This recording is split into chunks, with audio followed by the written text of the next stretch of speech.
Hey everybody, Griffin here. I'm going on a solo mish, going on my lonesome to show you the PC version of Dark Souls 2. I haven't really ever done an overview for just like a different version of a game that we've already done an overview for. So this is going to be pretty short and in my case pretty lonely. So a lot of people have been waiting on the PC version of Dark Souls 2, which is understandable because the development team has talked about how that is sort of the way to play the game. It's sort of the version that they developed it specifically for. And so there were hopes that it would alleviate some of the issues that the Xbox 360 and PS3 versions had with screen tearing and frame rate issues. I played through the game on PlayStation 3, and the overview that Phil and I did on the game was on the PS3 version, and you could see like a lot of that stuff there. The frame rate was not super exceptional. There's also a lot of, I think it's fair to call it, controversy over how the game doesn't look like it did in preview videos and trailers that were released, which is something that developers have also addressed, talking about how they wanted to get it to a more playable frame rate by downgrading some of the graphics and lighting stuff. So yeah, I wanted to cover what the PC version changes, what it doesn't. As you can see, I mean, right off the bat, it runs just so much smoother. I know that the Xbox 360 version's frame rate, I believe, was a little bit better than the PS3 version, but still not ideal. It still very, very much felt like you were playing a last-gen game, for lack of a better term. The PC version just really doesn't have that issue. I have everything turned up to basically max settings, and it was, if my video capture is to be believed, sticking it at 60 without any major drops. I'm playing in Hyde's Tower of Flame, which is one of the earlier levels in the game. I wanted to show it off just because it's sort of where Phil and I spent most of our time in the original one, so you can compare and contrast how they have performed. But yeah, I really can't stress enough just like how much the frame rate improvements have changed sort of the experience of playing the game, because Dark Souls has always been sort of a heavy game. It has a lot of friction to it, and when you're playing with a version that just can't keep up I mean, the frame rate was consistent, but consistently subpar. It felt even heavier, and combat in the PC version just moves a lot faster. Your character moves a lot more fluidly. In some ways, it actually makes the game a bit more difficult because combat moves faster and you don't have quite as much time to... I mean, we're talking about milliseconds here, but you don't have quite as much time to prepare and react to certain situations. But I think on the whole, I mean, obviously it is a very, very welcome change.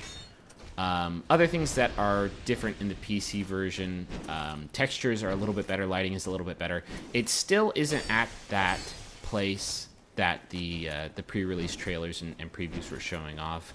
The downgrading that From Software did, according to them, by necessity, is still in effect, albeit to I would say, a lesser degree. They haven't had to compromise quite as much on the PC version. I think that they were very earnest and honest in saying that this is the version to play it on. And in terms of performance, like, yeah, it's 100% spot on. You can just see, like, this is one of the prettier areas in the game. There are a lot of genuinely not pretty underground caverns and stuff.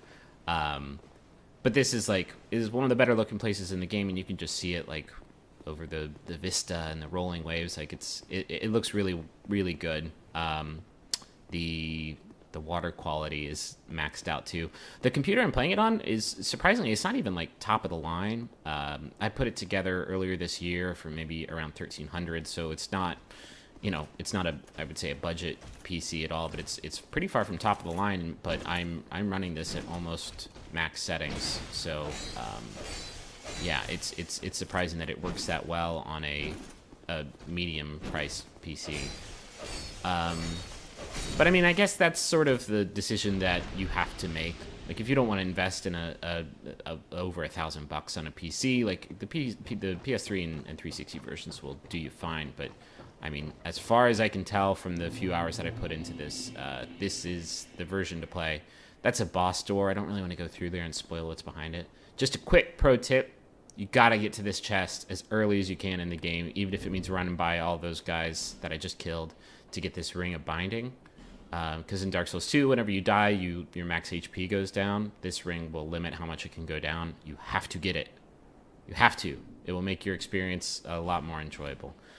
I'm going to use a Homeward Bone, bounce back. This will be a good opportunity to show you possibly my favorite improvement of the PC version, and that is the load times are literally, I would say, a third, if not a quarter, of what they were on the console versions. That may not have seemed super fast, but compared to the PlayStation 3 version I played, which admittedly is on a launch PlayStation 3, possibly the last surviving launch PlayStation 3, so maybe the hard drive's not really faring very well. Having a faster load time makes death less punishing. It also makes this process, you have to travel back to Majula, which is like the main town hub, every time you want to level up, which is really annoying because it means you have to sit through at least 2 load times of, you know, warping back to the town and then warping back to wherever it was that you were. It makes that process a lot less painful also. You see me upgrading that High Knight sword. It's a good sword, guys. You gotta find that one. This video is just chock full of pro tips. So yeah, I really don't know how much else there is to say. I'm gonna go to the Cardinal Tower, which is one of the areas that was featured pretty heavily in the pre-release promotional stuff for the game, so you can kind of see how it fares. There's a lot of comparison videos online specifically of this area, and you can see like it is not at that point that they were showing off, but it is I would say markedly better than the last gen console versions. The lighting is a little bit more dramatic, not quite as like crazy as it was in those pre-release trailers. But it does look better. The textures look better. The character models look better.